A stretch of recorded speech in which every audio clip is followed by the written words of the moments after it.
Selling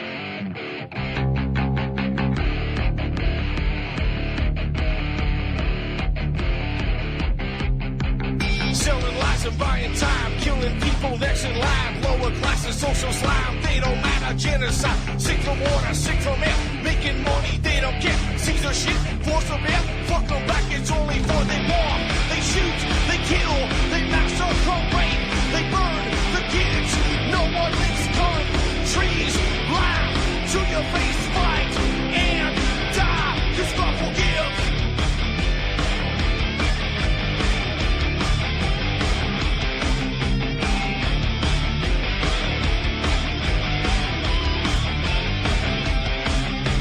Selling lies and buying time, killing people next in line. Lower classes, social slime, they don't matter. Genocide, sick from water, sick from air. Making money, they don't care. See their shit, force a bear. Fuck them back, that's only fair. They bomb, they shoot, they kill, they massacre, rape.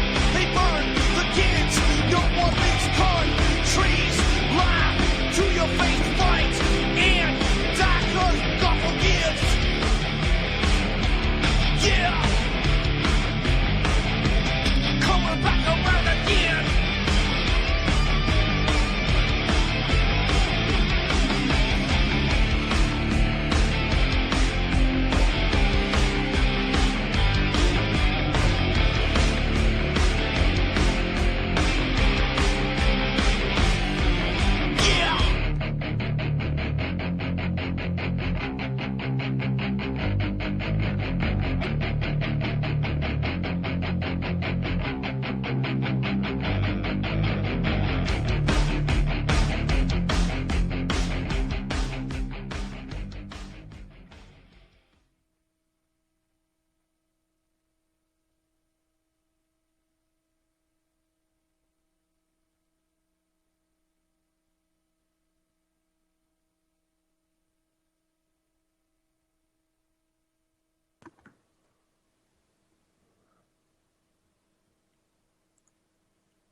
Okay, ladies and gentlemen, welcome to the show. I'm your host, Ron Stevens. This is Game On right here on UCY.TV, best little network on the internet. And, but look at it, I'm about a minute late again. And my apologies, it is New Year's Eve, but we're trying to get a job done for a friend. And therefore, I'm a little bit late. Not too much. Came home, got home at exactly 10 minutes to 7, jammed some supper down my throat, and I'm on air. That's wonderful. Okay, so this is, I'm thinking, December the 31st, 2015, the last few hours of 2015, and I can't wait to see that sucker say goodbye.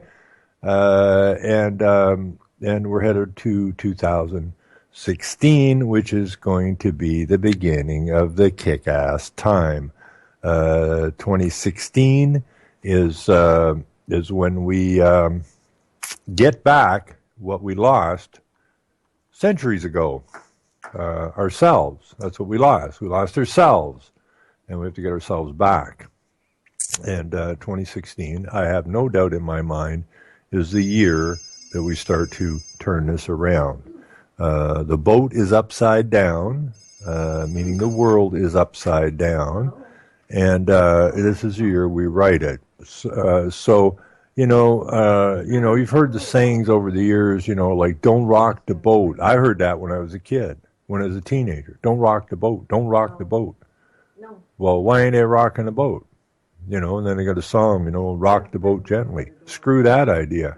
Rock the boat like it needs to get rocked because we got to flip it right side up again. And 2016 is the year that we begin to do that. And I am so very, very happy to be involved in this. It has cost me most everything I ever thought I wanted or owned or anything else. And that's okay. Because this is a lot more important than me. And we're going to fix this. No ifs, ands, and buts about it. Now, I watched a video last night. Somebody sent me, or I found somewhere, or I ran across it. I don't recall. But it was about, if I can find this clown, I'll get him to call you back. and I don't have a TV. Yeah, I'll get him to call you Haven't back. had one for a long, long time. But I ran into this video about Andrew Napolitano, lawyer, Fox News guy, and somebody sent me a video about how impressive this guy is. He's talking about his libertarian views and his God is authority and so on and so forth. But the problem is the guy is a player. Right? You can't be on Fox News and not be a player. And it's the art of deception. Now, all these people are putting all these thumbs up for this jackass because he's saying what they want to hear, or they think they want to hear. Now, normally when I go and look somebody up, I want to know where they came from. I want to know their background. I want to know who their grandparents were. I want to know who their parents were. This guy has no history. Judge Napolitano, or however you pronounce that, has no background. Now, this morning before I went to work, I spent about an hour and a half trying to track this clown. Because I watched his video last night, and I said, there's something terribly wrong here. First of all, he's a lawyer. Second of all, he's on Fox News. And thirdly, he had a show on Fox News or something about liberty or something. Then he said something, and then apparently, the word was out, that Fox News fired him. Well, Fox News didn't fire him. They canceled the show. And but he is still their premier legal advisor. And if you're working with Fox News, you certainly ain't dealing in reality. That's for damn sure. But I see all these likes and everything for this, what this judge says. And it really ticks me off because people got to learn the art of deception. Okay? They really need to learn the art of deception. The internet, for the most part, is a deception. And I'm going to say it for the upteenth time. When Rockefeller, said he wanted, the internet shut down or tightened down or whatever, because there's too much information flying around, and the boys that are trying to help Rockefeller Foundation set this nonsense up through the United Nations and all the rest of it, simply said, Rocky, without the internet, you can't have your New World Order. So that's when it was decided to put the deceivers up as truthers. Okay? The deceivers became the truthers. Now, I'm so happy that because propaganda, again, has a shelf life, and the shelf life's over for the propaganda, and the people that got into this early, they got sucked up into all these professional deceivers, and they're called the truther movement, are pretty well got it figured out now that these guys are deceivers, and I'm happy for that because I spent a lot of years getting thumped on by people who are going, when you call it Alex Jones years and years and years and years ago, and all these other truther movement outfits, I used to get some pretty hateful responses, but luckily. That's changed dramatically over the last year or so. People are starting to understand how these deceivers operate, so they really don't have the authority or they don't have the grab power with the people they used to have. Now I can say this because the friend I'm helping redo his house, he a young guy was there, is kind of going out with his daughter now, who's in the Army, trained Army guys, did a couple of stints in Afghanistan, I think, about 30 years old.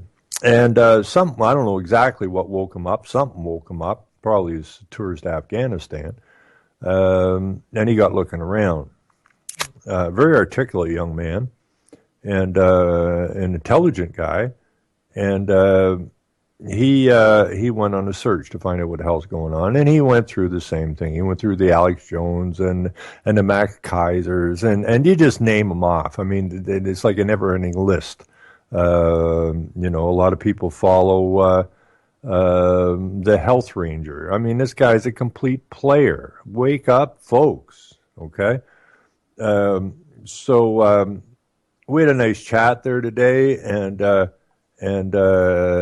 he was telling us, basically where he got to, and now he's studying the documents, not the lazy people, researchers, who just turn into their favorite truther, and believe everything they're told. Okay. He went through that, and then he finally said, maybe I ought to go deeper. And that's when he started reading the actual documents. Not what the truthers are saying, but get into the actual documents. And a lot of people, unfortunately, do not have the time. That's why they're so easily deceived. And the deception racket, known as the truther racket, is extremely good at deception. And that's unfortunate. So when I see this Andrew Napolitano, Tano guy, last night, and all these likes, and I listened to his message, and it was a beautiful message. It was absolutely beautiful, well-spoken, articulate, absolute deception. Absolute deception. So this morning when I got up early, I thought, well, I better go check this guy out. The guy has no history. You can't find one. Everything I come across starts with him graduating from Princeton. Well, where the hell's his life before Princeton? Who was his parents? Yada, yada, yada, yada. Who was his grandparents, right? This guy apparently is on Fox News, but there's no history on the guy. How is that possible? Simple. He's a player. It says he's very secretive. Well, I hate to break it to you. You're on Fox News, and you went to Princeton, and you taught law and all the rest of this nonsense. Anybody worth their worth should have been able to pull out his background, but I can't find it. I just can't find the damn thing. Now it says he's a devout Roman Catholic. Okay, well that's fine. And then he delivered a scorching speech about Pope Francis and so on and so forth, right? So, well, is it about Catholic that's against the Pope? This is great. No, it's not. You can't be a devout Catholic and be against the Pope. You can't do it. The guy's a player. Okay, but he's telling people what they want to hear.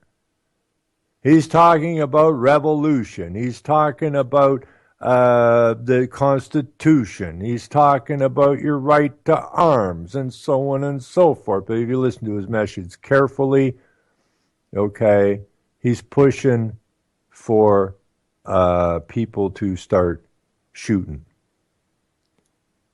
And I am absolutely against that because that's what they want. They want you to start shooting. Okay? They want you to fight amongst yourselves. They want you to kill each other. Okay? So, I'm going to spend a lot of time on his dick. I may phone him and see if he'll come on the show. I highly doubt it.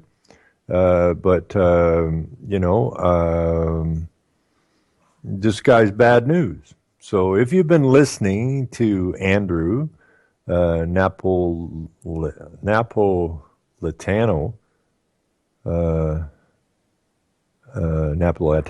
whatever, however the hell you pronounce that guy's name, try and find me. Try and find yourself. Try and find the background on this guy. Okay, apparently he was born, I think, in New Jersey. And he was born in New Jersey. I think it was New Jersey in 1950, and then jumps from there, 1950, to him graduating Princeton. Well, where's the fill in here? Who's his parents? Who are they attached to? Who is this guy? He's a devout Catholic, okay, but who is the guy really? Okay, my advice to everybody: if you're listening to this guy, you may want to bear down and do some serious digging on it because I couldn't find nothing this morning. I'm pretty good at finding stuff on these clowns, these so-called truthers. And this guy doesn't seem to have a history. He just seemed to come out of Princeton. So, anyways, I got a magazine here. I was eating supper. I had an 8-minute supper tonight. And so there's this magazine that's laying on the table my wife brought home from work, and it's Report on Business. Globe and Mail. Well, you can trust the Globe and Mail because it's a major newspaper. Obviously, you can always trust a major newspaper. So in this particular thing, on page 62, it says here, UNESCO recognizes HBC's, that's Hudson's Bay Company's, documentary heritage to be of world significance. We're up there with Gutenberg Bible, Nelson Mandela's trial records, and Egyptian scripts and various other exotic things. And then this is from Maureen Dollynick, keeper of the Hudson's Bay Archive. Now, this is pretty cool because if you have a clue about what's going on, you know how devilish UNESCO is and all the damage it's done to the children over the years. So I like this because, and I haven't read it. Obviously, I hadn't had time to read it, but I'm gonna scoot through it here because Canada is nothing more than a company. It's nothing more than the Hudson's Bay Company, just like the East India Company, same setup, same charters, same everything, that was rebranded into Canada. Okay? It's simply a corporation. It's always been a corporation. They just changed the name of it from Hudson's Bay Company to Canada. And the reason they did that was that the settlers were getting a little peeved with the governors of the Hudson's Bay Company when they were telling the settlers what they could and couldn't do. And the settlers said, we don't work for the Hudson's Bay Company, just take a hike, we don't need to listen to you clowns, and so on and so forth.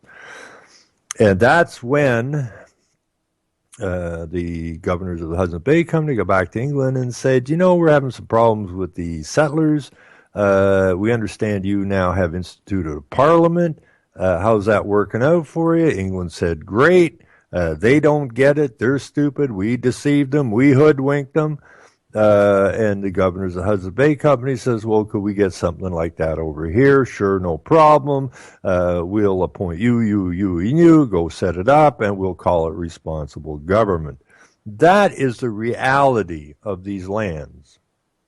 So, I'm going to read a little bit about this and see where it takes us. When King Charles II handed Hudson's Bay Company its charter in 1670, this is a charter of for the investors, okay? The investors, the bankers, the lawyers, and the wealthy and the royalty, okay? Their company.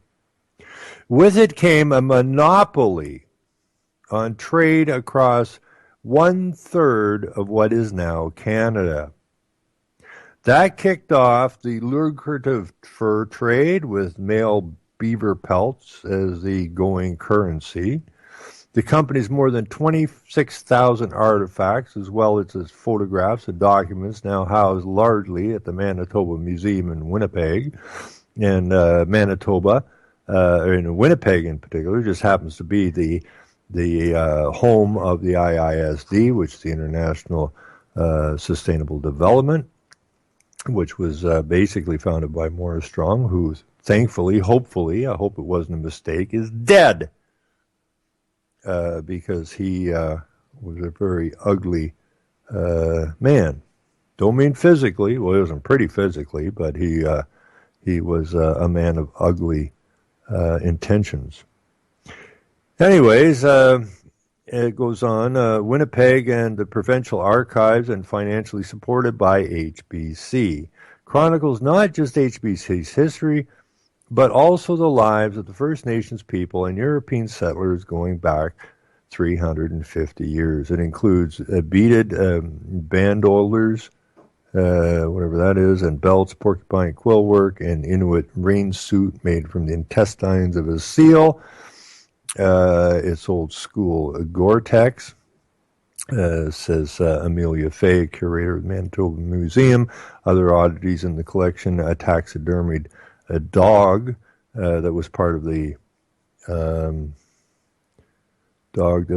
one of the search missions looking for the Franklin expedition in the late 19th century. A wood desk calculator Franklin left behind at a trading post in northern Alberta, and numerous trading blankets.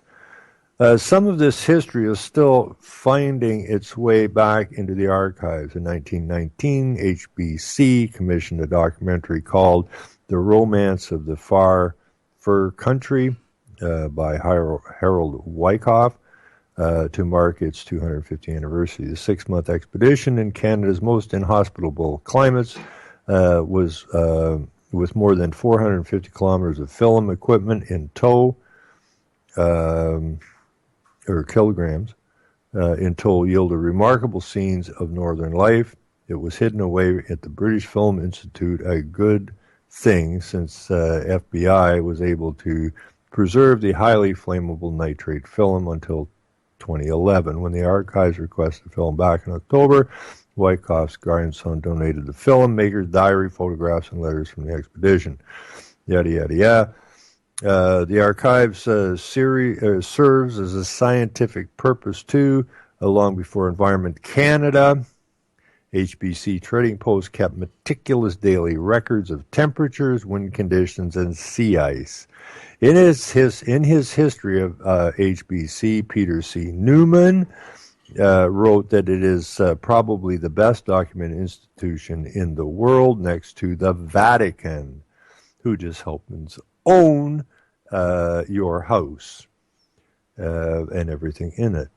In 2007, UNESCO added the company's collection to its Memories of the World Register. Now, you may want to look up the World Register. Now, I don't know if that's the end of the story or what the hell is going on here.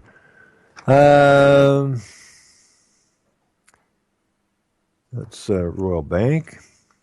And I don't see where this story continues, but they managed to get climate involved in that, and the fact that what Hudson's Bay was is just a chartered company that was rebranded into this thing called Canada to take advantage and use you as a human resource. And that's what that's all about. So I guess that's all there was on that little story. Now, here's a story. Now, this is the business, okay? This is business, right? This is the business magazine from the Globe and Mail. And Rethinking Cities in the Age of Urbanization. Now, trust me, people, it is 2016. We have got to beat these dickheads back. Make no mistake about it. A new age of urbanization. Well, let me start here.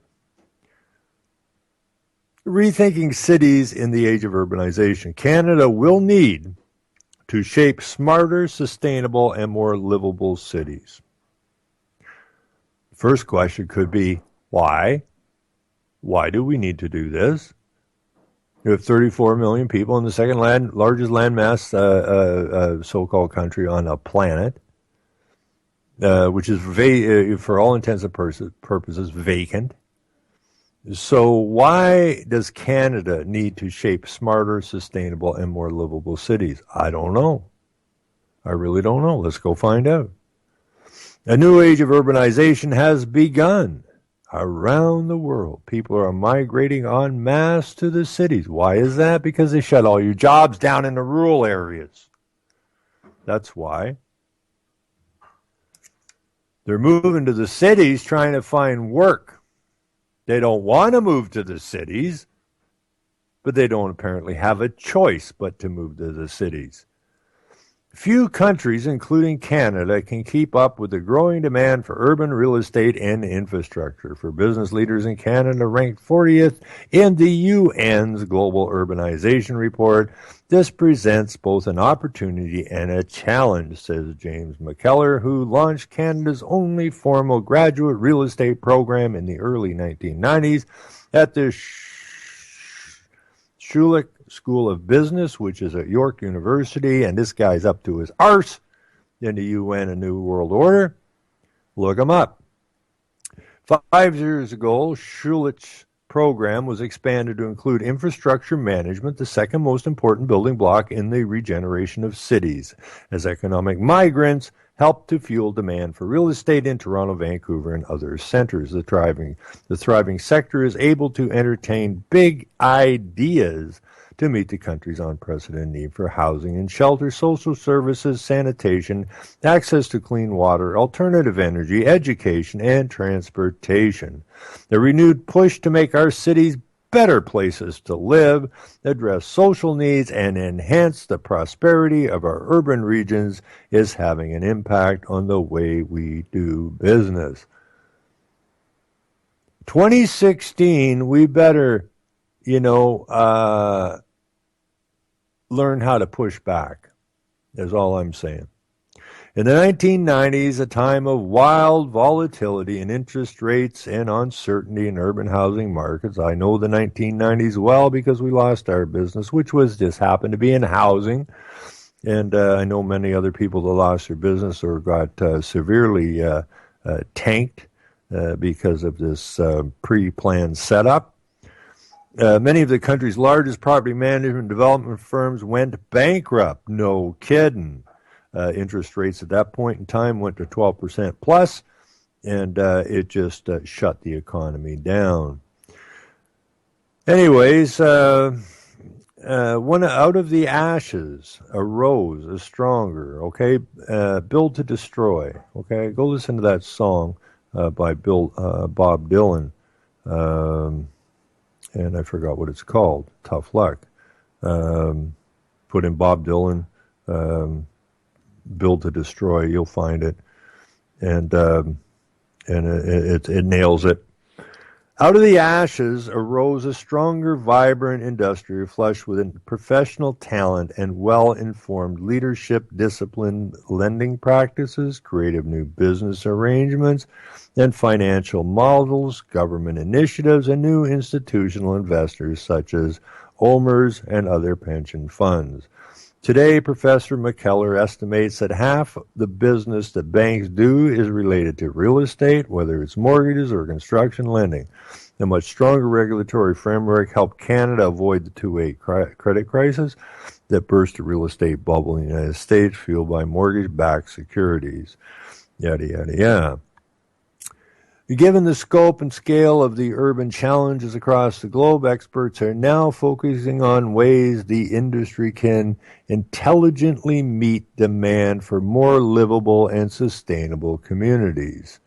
Using new technologies and new business models, yet in many cities across Canada, the building of infrastructure isn't keeping up with the existing infrastructure. Keeping up and existing infrastructure is crumbling. We don't use our cities very efficiently, says Professor McKellar. He says Canadian cities remain wedded to the car, a model of transport that spawned the superhighways and low-density sprawl beginning in the 60s. But what kinds of infrastructure other than more roads do we need to address today's demographic trends, particularly since young people are increasingly attracted by walkability and proximity to amenities, while the growing senior population desperately wants to be independent and involved. To solve these problems, Professor McKellar says we're going to have to get creative in an age where Airbnb, or whatever that is, has disrupted the hotel industry without owning a single hotel room. Technology is also poised to have a major impact on the way we use space. Apps such as Liquid Space are beginning to offer companies ways to book unused office space for short stints bringing the sharing economy to real estate. It's all about sharing. It's all about sharing. Combined with portable workstations could eventually reduce the need for office space in major cities by as much as 50%. New business models are reshaping the urban environment as well. Uber being one example. Other more far-reaching business models will follow as firms such as Apple and Google begin to recognize the enormity of this global market for smarter and more sustainable cities. This can only be a positive trend to solve the problem of increased demand for space amid aging buildings infrastructure that belong to an older era, said Christopher Wayne, president of Great Gulf Residential. You need to look at a city as a renewable resource, says Wayne. How do we take the office buildings we had in 75 and repurpose them, reuse them, create different uses for them? Can we convert parking lots into entertainment spaces, subterranean farm gardens? Can we do that? Future trends include smaller individual living spaces and greater investment in shared social spaces. Will Canada become the new frontier in addressing quality of life in our cities? Our urban centers are the laboratories of the future, testing and adopting as changes in technology, climate, and demographic shifts change our way of life. Now, you can go probably to any country, especially if not an Eastern country, a Western country, and find this exact same story in one of their publications. Okay?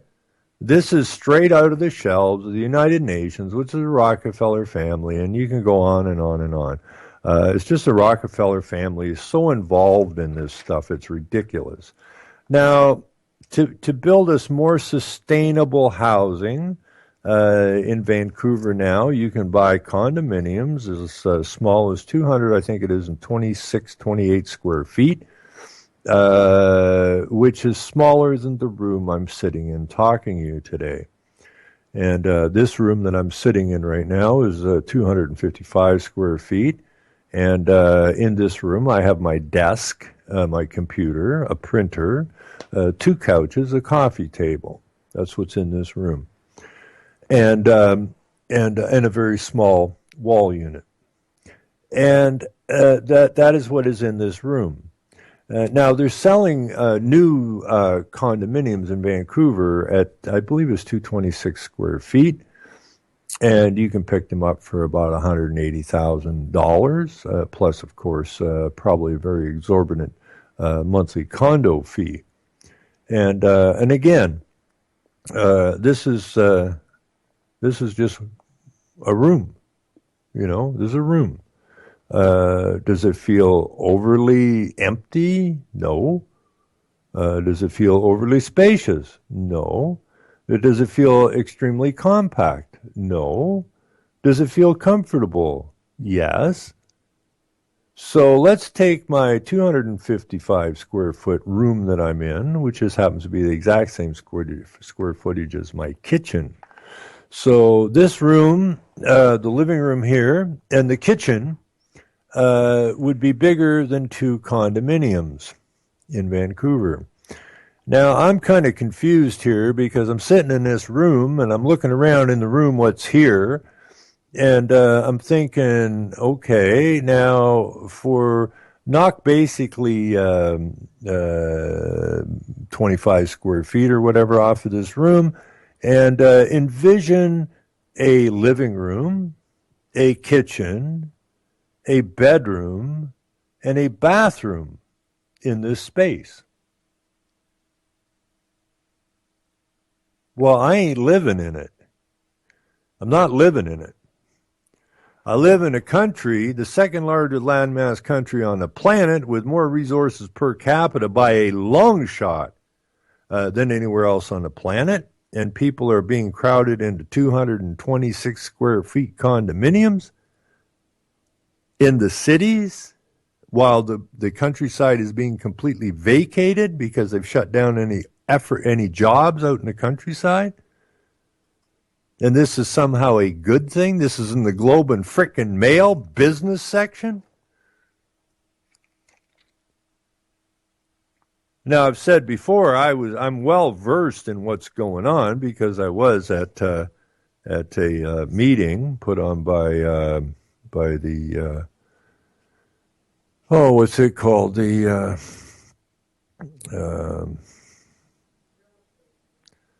it was a real estate thing, but it was put on by the what? Yeah, Canadian Mortgage and Housing. Thank you, dear. Canadian Mortgage and Housing. And I was given all the paperwork. I was coached on how to get into this particular business because I was a builder. And all the things I needed to know and all the money the government would give me and so on and so forth to partake in this complete and total fraud. I can't go there, folks, you know.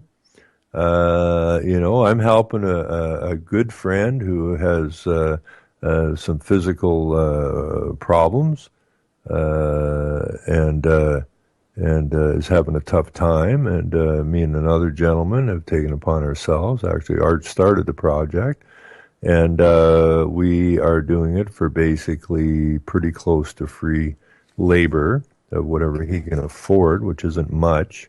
And we've been busting our tails doing this because we care about people. Or I could have got involved in the sustainable development projects and been a millionaire by now.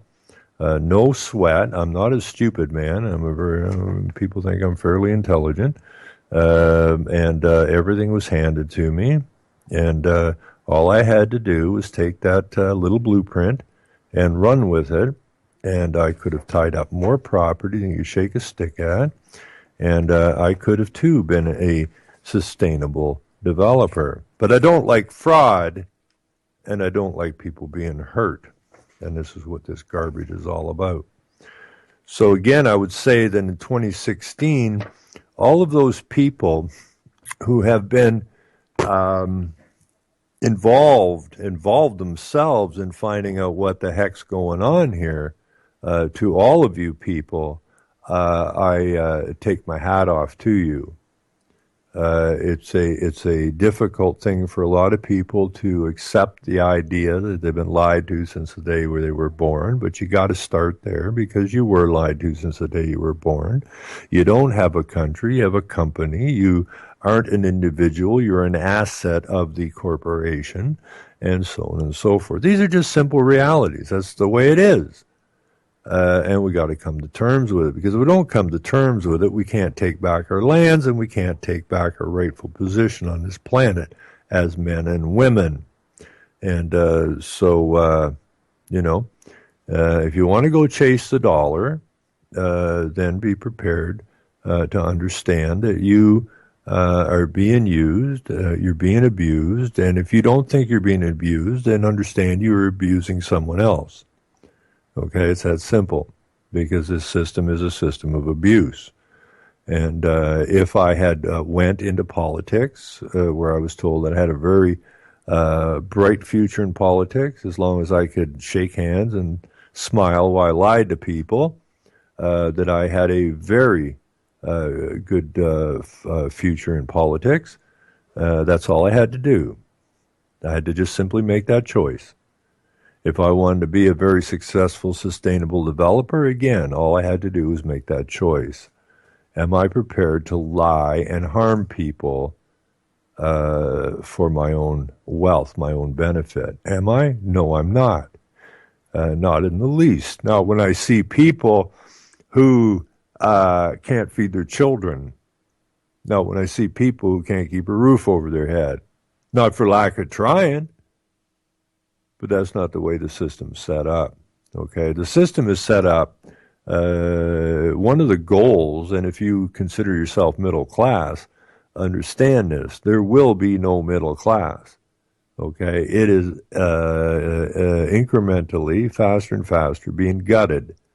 Okay, there will be those who rule you, and those who are ruled, and those who are ruled will be the ones that benefit the rulers, not vice versa. That was all a scam. That the government will give you benefits. How can something that is a fiction give you anything? I mean, just think about that for a second. How can this fictional thing called government give you anything? They don't have anything because they don't really exist. It's just something, it's a mental picture. Okay? And those who operate the government are thieves, bandits, vampires, cockroaches. Pick your title for them. But they never did anything. Okay, they're a bunch of useless people, and they don't really want to do much. They don't really want to work to live in their mansion. They want you to work and pay for your existence and pay for their existence, but their existence will always be better than your existence. And we got to get a handle on that and understand that. So let's make 2016 the year that we start to really rock the boat. Now, a friend of mine called last night. He was in court. He has been assaulted by the police. He was arrested twice in the same day for the same charge. And he was in court Wednesday, I think it was, Wednesday. And he had filed a private prosecution against a couple of police officers who had assaulted him. And the second time he was arrested for the same warrant on the same day. He already disposed of the warrant because he'd already been to the police station earlier in the day, but the second group of police that came up wouldn't accept the fact that he'd already dealt with the matter, and they assaulted him and arrested him again. So on Wednesday, he was in the court, and, or no, maybe it was yesterday. When was he in court? When did I was talking to Enos? Last night? Okay, so excuse me, he was in court yesterday, and I was talking to him last night, and it was pretty weird because a particular Crown up here, this Chatta guy who does both Crown work for the province and the federal, is a real piece of work, slime ball extraordinaire. And me and Enos had talked about how they're going to handle this before we went to court. And it basically worked out that, you are allowed to bring forward a private prosecution. And the justice agreed that he had enough evidence to bring forth charges, of which he wrote out the summons, gave them to Enos, and he delivered them to the police. And then the next stage is to go to court, which was yesterday, at which point the Crown gets involved in it, okay, and takes over the private prosecution, which in fact negates the idea of a private prosecution. But Enos had the whereabouts to explain to the Crown that he knew the Crown, and the Crown knew him, and that they had had dealings in the past, and that he should back out of this because, in fact, he has a conflict of interest because of past incidences. And the Crown actually agreed to this because the Crown agreed to it because he knows his butt's on the frying pan, so to speak. So he agreed to back out of this thing instead of kiboshing it, because the Crown has a right to come into anybody's private prosecution and say, well, I'm the Crown, Your Honor, and after looking after this disclosures and that, I don't believe that there's any chance of conviction. Therefore, I ask that it be discharged or dismissed, and the justice does that. In this particular instance, it didn't happen. And so the Crown backed out of it. Then the clerk's office tried to pull a couple of quickies, and that didn't work. And then Enos had the foresight to explain to the justice that they couldn't bring the charges forward in this neck of the woods because of the conflict of interests, because of the intertwining of the courts and the police and the crowns and justices and everything else. There was no way they could ever pull a full trial off or a fair trial off, and they would have to be moved out of the area. So good for Enos, the justice, I guess, said that would be a good idea, and are talking about moving it down to Milton near Toronto. So far so good. So this coming Thursday, Enos has to go back to court, at which point the charges against the police officers are supposed to be read. But I think me and the gentleman I'm working on his house, who spent 18 years as a paralegal, are going to go on up to the courthouse to see if the Crown tries to pull a fast one again. Hopefully not.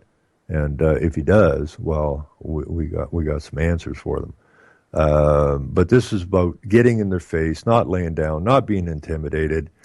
We, not they, are the authority. Okay? We are the authority. Period. And it's time we stop running around like scared little children because the teacher or the principal might get angry with us. Okay? It's all a ruse. It's always been a ruse. And it's time we come to grips with that fact. So I'm looking forward so much to 2016. It's been a long haul, and the tables are turning rather rapidly now. We also have to be concerned that a lot of this stuff that's going on is meant to go on. They want to destroy the nation states. That's a fact. It's written down.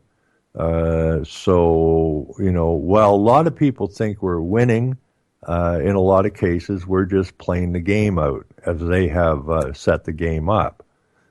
So we're going to have to make some little different moves coming into 2016 or during 2016 to basically sidestep their plans, which I do believe we can. Now, I have, what time we got here? 7:46. I just want to go back here. I got some stuff from a friend today that I just saw like 2 seconds before I went on air, and I find it rather interesting.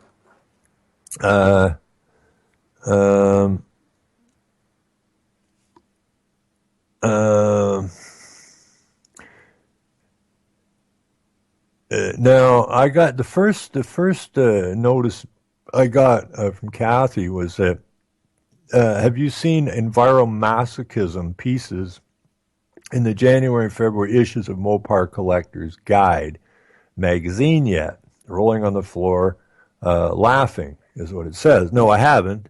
But this is the magazine I told people on air here that I would really appreciate them going to and checking out and becoming subscribers to it. Because as far as I know, it's the only magazine left in North America that have extremely good writers who are not players. And, they have been, people have been trying to buy them out for years like they did every other frickin' magazine that used to call itself independent, who was writing stories about reality, and sold out. These guys haven't sold out yet, and they have written some amazing pieces on what's going on. And you would think that's odd. This is a Mopar Collector's Guide magazine, but go there. Just it's Mopar Collector's Guide magazine. Check out the site. Check out the stuff. I don't care if you hate Chryslers or Mopar. I'm not a huge, I'm not a huge Mopar guy either. But they write some extremely good pieces on what's going on, and I greatly appreciate what they do. And I met the guys from the magazine at the New Hamburg Mopar Fest last fall. Great group of people. They care, and we should support them. Simple as that. Anyways, I got something else from Kathy. It says January's headline, and I don't know where. Oh, there's not a link to it. Okay, this must be okay. This is from the Mopar Collector's Guide magazine. Okay, this is a headline from it. This is January's headline. And the headline is, New study shows that online porn and kitten videos affect global warming more than automobiles. February's headline, Deny climate change, go straight to jail, do not collect $200. Well, I'm going to have to look them up and read them because that is exactly, that's how ludicrous this is. Absolutely ludicrous, you know. I saw a thing somewhere the other day or heard it that we're in big trouble, okay? It's getting so warm out and climate change is moving so rapidly forward that wild turkeys are being forced to move north. And that really tore me up because I'm a big fan of wild turkeys and I care about wild turkeys and the fact that they're being uprooted from their homes and being forced to move northward because you and I have destroyed their environment. That you and I have forced the climate to rise at such a rapid rate that the wild turkeys no longer feel safe or comfortable where they lived. And now they have to uproot themselves. And in order to survive the ever-increasing heat, they must move northward or die. And that's a really sad story. A really sad story. A ludicrous story, but it's in the paper story. So you need to believe it. Because the papers, well, they wouldn't lie, would they? I mean, it's just one dumbass story after the other. I think that's why I'm enjoying helping renovate this home for Paul, who has become a very good friend since I wandered into the site. Very articulate, intelligent man who just happens to have some. He fell and smashed up his femur and his hips just degenerating, and he's in a lot of pain.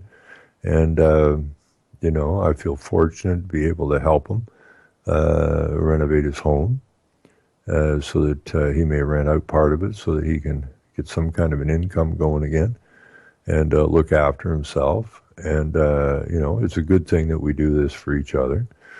Now, I'm not doing this because the UN told me to do this. I'm doing this because, it needs to get done. And that's the problem. Most people are very good-natured. Most people care about each other. But then they get hornswaggled into this nonsense of following the directives of the most evil people on the planet. And that has to stop. So again, I'm looking forward. You can't believe how much I'm looking forward to 2016. When I look at this Crown that didn't try to kibosh the private prosecution that Enos brought forward on the police, it just makes me giggle. Because the Crown knows they're in deep trouble, okay? And in order, it's almost like the sink shipping, or the ship is sinking, and who are we gonna throw overboard?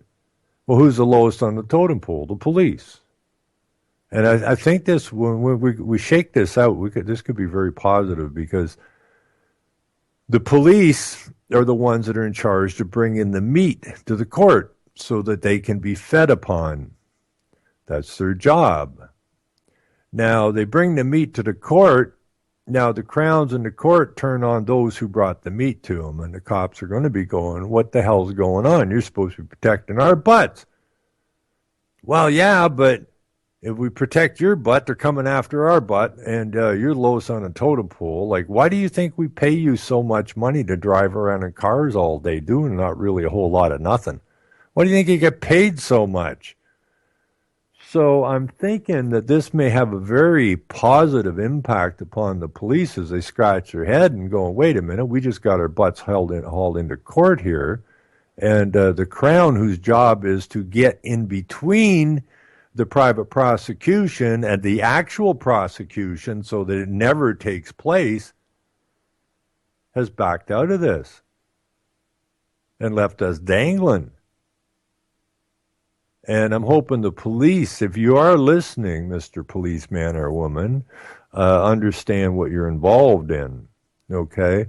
And that those who you drag the meat into the grinder for will saw you off and throw you under the bus in order to protect themselves so fast they will make your head spin.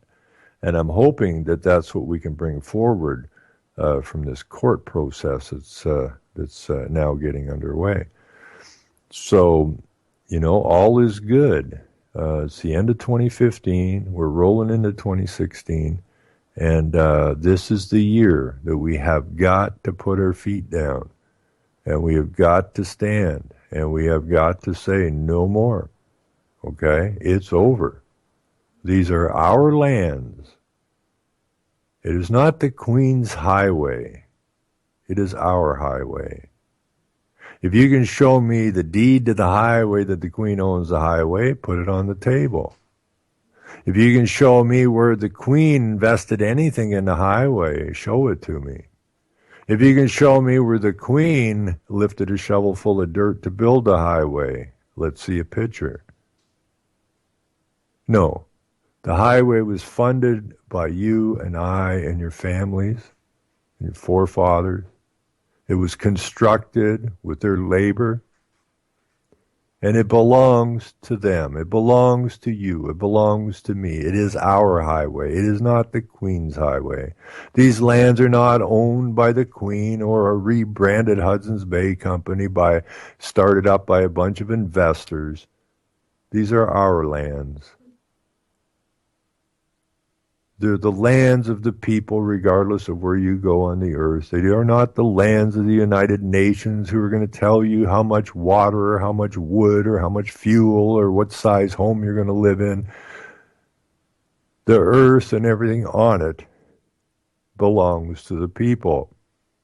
And the people have to get to that position. And once they get to that position, they have to have enough spine and enough backbone, enough intelligence, and enough whatever to stand and say, you know what? We got a new word on the block, the most powerful word in the world, and the word is no. Capital N, capital O, and a few exclamation behind it, and we mean what we say. These are our lands. These are our lives. And we will decide the future, not you clowns. And so I'm really, really, really looking forward to 2016. This is the year that things finally start to move the right way. The time that the boat is finally being rocked hard enough that we can start to flip it upright again, to get back to reality, get out of the fictional world that we've been entrapped in for centuries. And I don't want anybody to be fearful about it. I want you to rejoice in it. Call this the beginning. Call it whatever you want. But 2016 is the year we have got to take back what belongs to the people.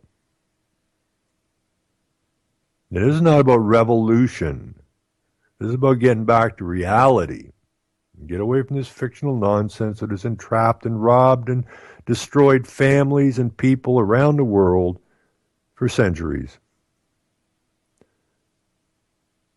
So, from me to you, I want everybody to have a marvelous night tonight. Have a great New Year's. Stay safe. Have fun. Don't get in trouble.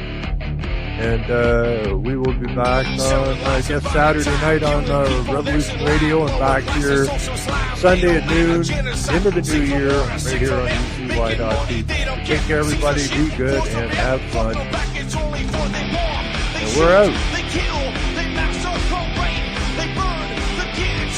No one makes countries laugh to your face.